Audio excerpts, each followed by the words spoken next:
एक तरफ यूपीएससी इस बात की घोषणा करती है कि वह और ट्रांसपेरेंसी लाने की कोशिश करेगी। एसएससी कहता है कि जो परीक्षाएं हो चुकी हैं आप उनके प्रश्न पत्रों पर भी चर्चा अपने क्लासरूम में नहीं करेंगे, वीडियोस में नहीं करेंगे, क्रिएटर्स भी नहीं करेंगे, टीचर्स भी नहीं करेंगे। एसएससी इस पर लगाम लगाने की कोशिश करता है। ये एक मुझे लगता है चिंताजनक बात है। जैसे हम प्रीवियस ईयर क्वेश्चन पेपर उठाए, PYQs उठाए, तो उस PYQ पर डिस्कशन जो है वह दरअसल इसके तहत अपराध हो जाएगा। एसएससी को ये अलग से एक बड़ा विज्ञापन देने की आवश्यकता क्यों पड़ी कि हमारे प्रश्नों का मजाक अपने वीडियोस में मत उड़ाइए। क्योंकि कोई सवाल पूछा गया, उस सवाल के बारे में किसी ने वीडियो बनाते हुए कहा कि यह सवाल आश्चर्यजनक तरीके से गलत है, भले ही वो टेक्निकल वजह से उसके उत्तर जो हैं वो प्रश्न से अलग दिखाई दे रहे थे या किसी भी वजह से। अब एसएससी को जो अकेला तरीका दिखाई दिया यह है कि चुप करा देते हैं। 2017 के एसएससी सीजीएल को याद कीजिए। देश भर में विरोध प्रदर्शन हुए क्योंकि प्रश्न पत्र परीक्षा खत्म होने से पहले ही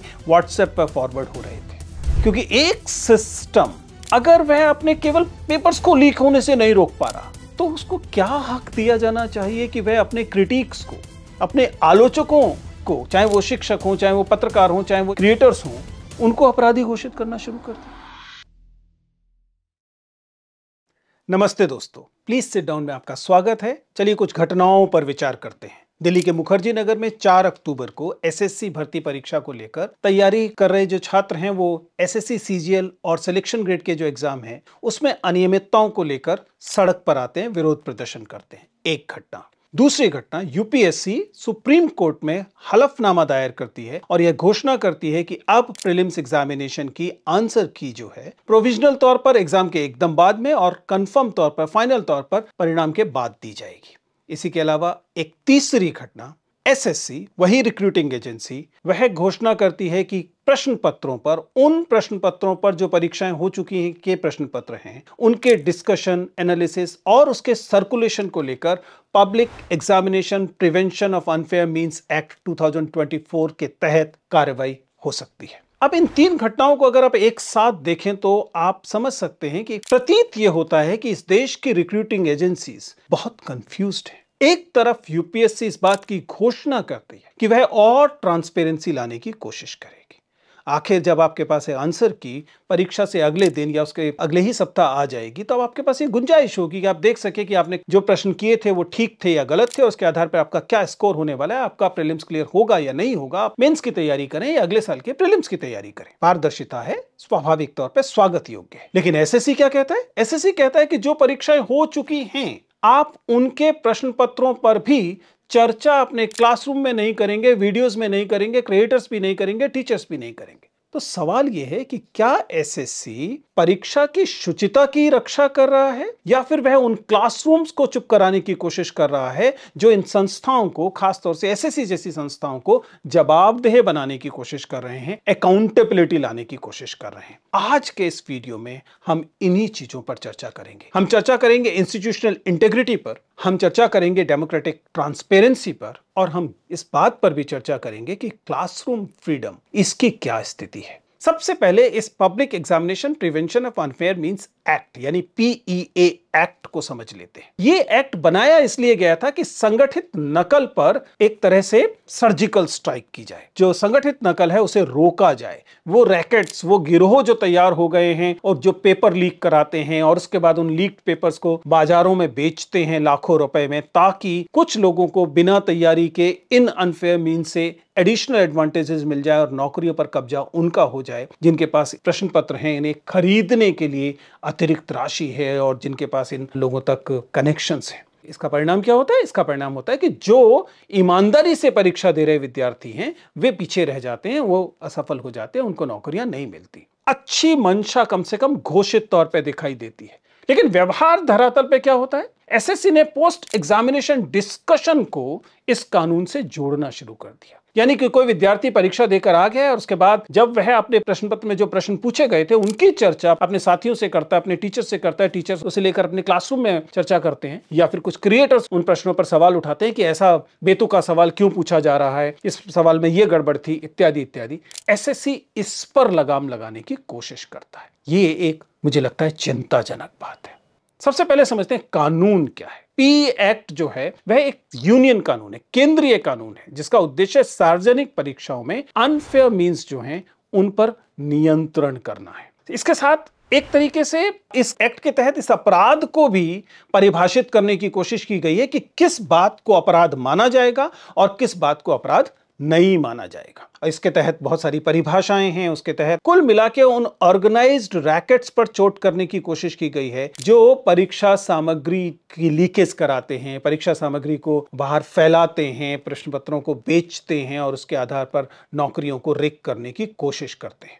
लेकिन दरअसल यह कानून बनाया किस लिए गया? कानून बनाया गया कि प्रश्न पत्रों को लीक होने से रोका जाए और उनकी सामग्री को, ये जो प्रश्न पत्र हैं उनको बेचने और उनके बाजार पर चोट की जाए। लेकिन एसएससी नोटिफिकेशन, और बिल्कुल यही मंशा आप पाएंगे कि संसद में भी थी। संसद में यही जब इस पर चर्चा हुई, जब इसकी इंटेंशन बताई गई, तो इंटेंशन यही बताई गई कि इन गिरोह जो हैं, ये जो गैंग बन गए हैं, इनको रोकना है। लेकिन जब आप इसको पब्लिक डिस्कशन को भी रोकना शुरू करते हैं तब क्या होता है? कोई टीचर अगर स्टूडेंट्स को यह समझा रहा हो कि आप इस प्रश्न में यह गलती कर सकते हैं, और वह कोई, जिसे हम प्रीवियस ईयर क्वेश्चन पेपर उठाए, PYQs उठाए, तो उस PYQ पर डिस्कशन जो है वह दरअसल इसके तहत अपराध हो जाएगा। इसके तहत उसे अनफेयर मीन्स माना जा सकता है। आप शिक्षकों को अपने क्लासरूम में क्या बोलना है, क्या नहीं बोलना, कोई प्रश्न पर चर्चा करनी है या नहीं करनी, इस पर भी भय रहेगा।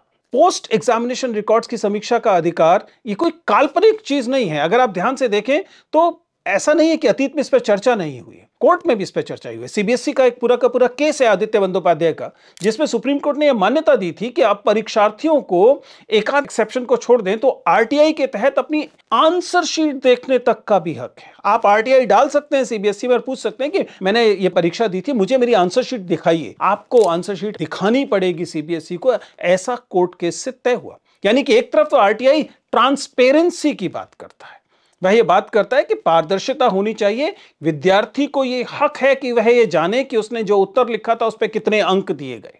और यहां पर ट्रांसपेरेंसी पर एक तरह का हमला होता है। और ये एकमात्र बात नहीं है, अगर आप ध्यान दें तो यूपीएससी पर, ऐसा नहीं है कि सीबीएसई तो चूंकि एक मीडियम, एक सेकेंडरी एजुकेशन की संस्था है, इसलिए आप कहें कि सीबीएसई पर लागू, यूपीएससी के साथ भी केस है। तो यह केस, जिस केस को Angesh Kumar versus UPSC case कहा जाता है, इस केस में यूपीएससी में अंगेश कुमार ने अपने रॉ मार्क्स की मांग की थी और अदालत ने माना कि उम्मीदवारों को अपने अंकों की जानकारी पाने का अधिकार है। हालांकि इसका अर्थ यह नहीं है कि उन्हें उस मेथोडोलॉजी को जानने का भी अधिकार है जिसके तहत स्केलिंग की गई थी या अन्य चीजें की गई थी। लेकिन आप पाएंगे कि कुल मिलाकर जो इंटेंशन रही है जुडिशरी की अब तक, वह यह रही है कि ट्रांसपेरेंसी बढ़नी चाहिए। और अभी हाल में जैसा बताया कि यूपीएससी ने बाकायदा सुप्रीम कोर्ट में एक हलफनामा दायर किया कि वो बाकायदा आंसर की देंगे, और केवल आंसर की नहीं देंगे, वह ऑब्जेक्शंस की गुंजाइश रखते हुए लोगों से ऑब्जेक्शंस मांगेंगे। अगर मान लीजिए कोई सवाल है जिस सवाल पर आप यूपीएससी के उत्तर से, यूपीएससी की जो आंसर की में उत्तर आया उससे सहमत नहीं है, तो आप,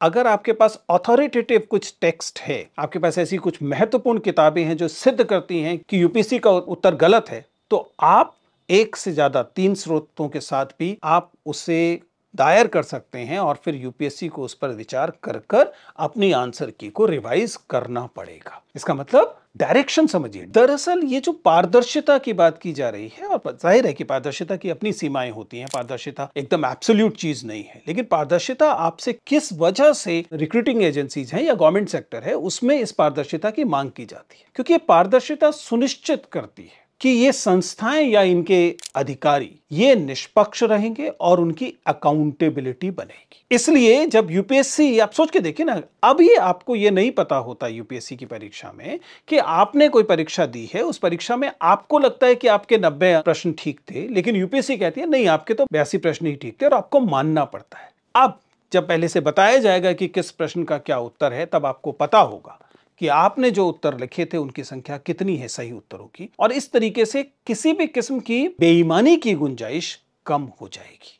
तो इस प्रकार पारदर्शिता से क्या लाभ हो रहा है? हम एक जवाबदेही, हम एक अकाउंटेबिलिटी लेकर आ पा रहे हैं। और इसी वजह से कानून जो है वह एक बैलेंस की कोशिश करता है, वह पारदर्शिता और जो व्यापक हित हैं उनके बीच में एक बैलेंस रखने की कोशिश करता है। लेकिन कभी कभी ये जो संस्थाएं होती हैं, ये जो अलग अलग इंस्टीट्यूशंस होते हैं, वे पारदर्शिता के स्थान पर अलग अलग बहानों से अपने संस्थानों की सुरक्षा, यानी कि वहां पर अगर कुछ गड़बड़ हो रही है तो उसे छिपा ले जाना, इसकी कोशिश करने लगते हैं। और हाल में आप एसएससी को लेकर यही चीज देखने की कोशिश कर सकते हैं। आप देख सकते हैं कि एसएससी को ये अलग से एक बड़ा विज्ञापन देने की आवश्यकता क्यों पड़ी कि हमारे प्रश्नों का मजाक अपने वीडियोस में मत उड़ाइए।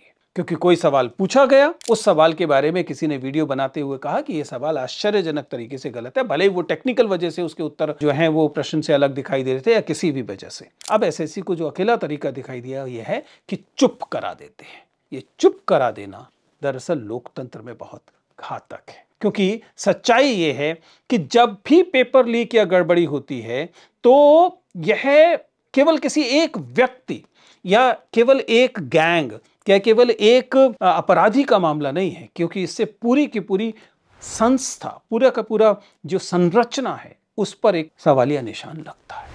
2017 के एसएससी सीजीएल को याद कीजिए। देश भर में विरोध प्रदर्शन हुए क्योंकि प्रश्न पत्र परीक्षा खत्म होने से पहले ही व्हाट्सएप पर फॉरवर्ड हो रहे थे। विसल ब्लोअर्स ने एसएससी की आंतरिक सुरक्षा चूक और अंदरूनी मिलीभगत पर उंगली उठाई। सीबीआई जांच बैठाई गई। दोषी कौन था? शिक्षक जो परीक्षा के बाद सवालों पर चर्चा कर रहे थे? यूट्यूबर्स जो कि एनालिसिस वीडियो बना रहे थे? नहीं, इसमें एसएससी की अपनी व्यवस्था दोषी थी। यही आप अन्य परीक्षाओं में, एनटीए की कई परीक्षाओं में देख सकते हैं। नीट यूजी 2024 का आपको मालूम है कि कितना हंगामा हुआ था, कितनी चर्चा उस पर हुई थी। तो करना क्या चाहिए? इन रिक्रूटिंग एजेंसीज को अपनी खामियों को दूर करने की कोशिश करनी चाहिए, बजाय इसके कि वो उन लोगों को धमकाना शुरू करें जो कि चर्चा करना चाहते हैं, जो कि विश्लेषण करना चाहते हैं, जो कि आलोचना करना चाहते हैं। क्योंकि इस चर्चा को ही अगर आप क्रिमिनलाइज कर देंगे, अगर इस चर्चा पर ही आप धमकाना शुरू कर देंगे, तो फिर आप एक ऐसी स्थिति में होंगे जहां पर जिस चीज को आप डेटरेंस बनाने की कोशिश कर रहे थे, वही आपकी संस्था के विरुद्ध एक ओवर डेटरेंस की वजह से परेशानियां पैदा करेगा। सोचिए, जैसे कोई ऐसी स्थिति है, मान लीजिए कोई स्कूल है और उस स्कूल में कोई प्रिंसिपल है जो नकल नहीं रोक पा रहा है, तो वह छात्रों को यह कहकर कि परीक्षा के बाद आपस में परीक्षा की कोई बात नहीं करेगा ताकि पता ना लग जाए कि किसने नकल की, किसने नकल नहीं की। तो आप सोचिए कितनी हास्यास्पद स्थिति है। लगभग ऐसा आप देखेंगे कि पीईए एक्ट को लेकर जो एसएससी ने जो घोषणा की, एसएससी ने जो नोटिस निकाला, एसएससी ने जो धमकाना शुरू किया, उसकी भी यही स्थिति है।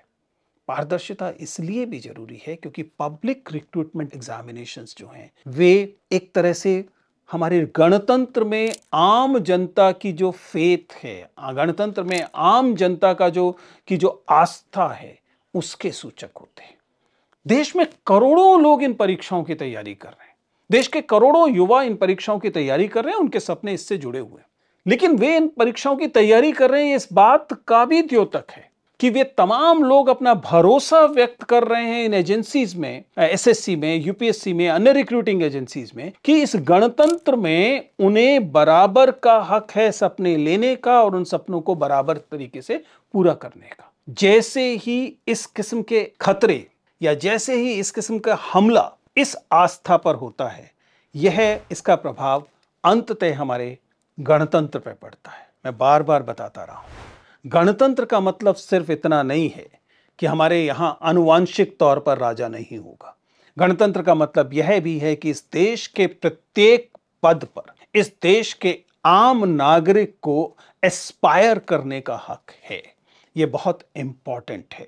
इसलिए यह बिल्कुल सही है कि एसएससी और तमाम लॉ एनफोर्समेंट एजेंसीज की जिम्मेदारी है कि किसी भी परीक्षा में अनुचित तरीके होते हैं उन पर रोकथाम की जाए, नकल को रोका जाए, लीकेज को रोका जाए, किसी भ्रष्ट तरीके से कोई नौकरी पाने की कोशिश करे उसे रोका जाए, ये आपकी जिम्मेदारी। लेकिन इसके साथ ही साथ आपकी यह भी जिम्मेदारी है कि ये जो आस्था आम युवा इस संस्था में रख रहे हैं, वह आस्था लगातार बनी रहे। उन्हें यह भ्रम न हो कि आप पारदर्शिता के खिलाफ है, ट्रांसपेरेंसी के खिलाफ है। क्योंकि एक सिस्टम अगर वह अपने केवल पेपर्स को लीक होने से नहीं रोक पा रहा, तो उसको क्या हक दिया जाना चाहिए कि वह अपने क्रिटिक्स को, अपने आलोचकों को, चाहे वो शिक्षक हों, चाहे वो पत्रकार हों, चाहे वो क्रिएटर्स हों, उनको अपराधी घोषित करना शुरू कर दे।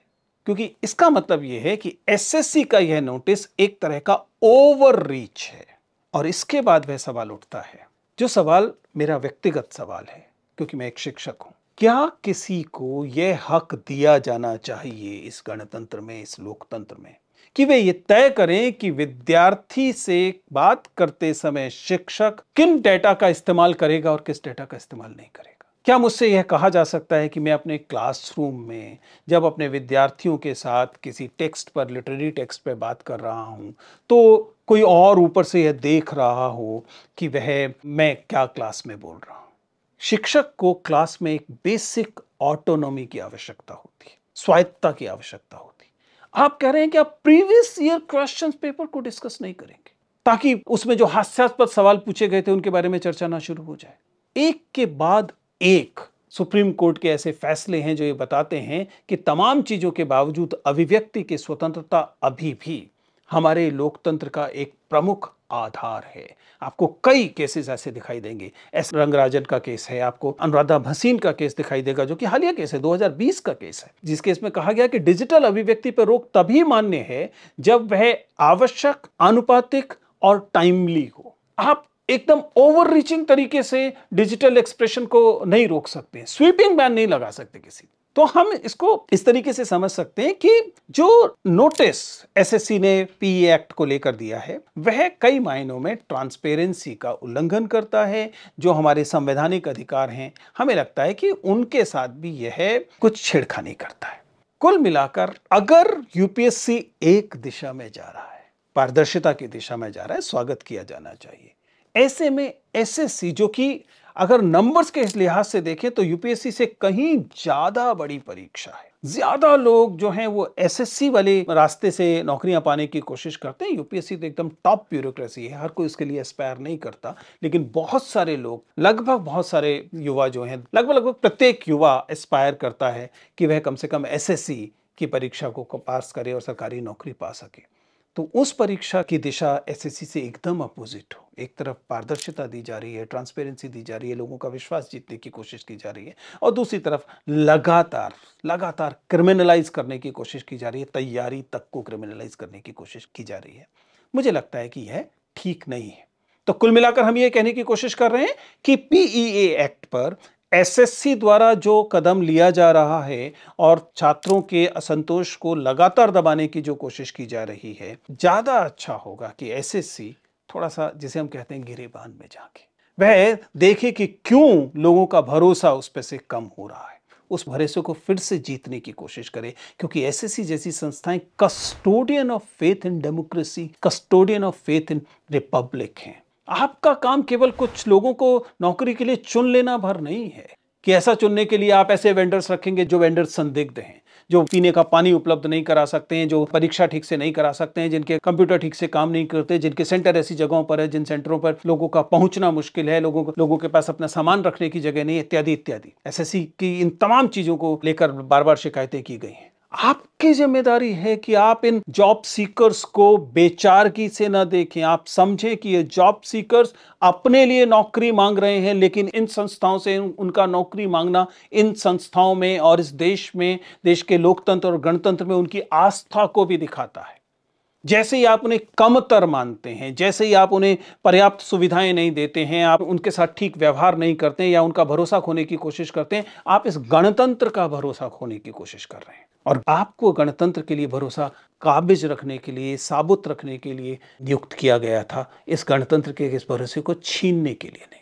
यह समझ में आता है कि एसएससी ये कहे कि परीक्षा के 24 घंटे तक, 48 घंटे तक, 2 दिन तक, 3 दिन तक इन प्रश्नों पर चर्चा नहीं होगी, क्योंकि स्टैगर्ड शिफ्ट में परीक्षाएं होती हैं। समझ में आता है, क्योंकि आजकल ऑनलाइन परीक्षाएं होती हैं, तो एक ही परीक्षा जो है वो कई दिन तक चल रही होती है। तो जब वो खत्म हो जाए उसके बाद तो चर्चा करने दोगे, कि आप कहेंगे कि नहीं जी, परीक्षा पर कोई चर्चा होगी ही नहीं? मेरे ख्याल से यह अनुचित है। कुल मिलाकर सवाल पूछना एक लोकतंत्र में कभी भी अमान्य नहीं हो सकता, अपराध नहीं हो सकता। सवाल जिससे हो पूछा जाना चाहिए। ये पहली बार नहीं है जब ऐसा हो रहा है, लेकिन कोशिश कीजिए कि जो पीए एक्ट का मकसद है, यानी कि जो परीक्षा माफिया है, जो लीक माफिया है, जो इन तमाम चीजों में अनफेयर मीन्स वाला एक पूरा का पूरा गिरोह तंत्र है, आप उस पर चोट कीजिए। आम विद्यार्थी पर, आम शिक्षक पर, एस्पिरेंट पर चोट करना शायद सही तरीका नहीं है। तो हम उम्मीद करते हैं कि एसएससी भी अब यूपीएससी की राह पर चलते हुए कुछ और पारदर्शी तरीके अपनाएगा और जो भरोसा वो खो रहा है उस भरोसे को फिर से हासिल करने की कोशिश करेगा।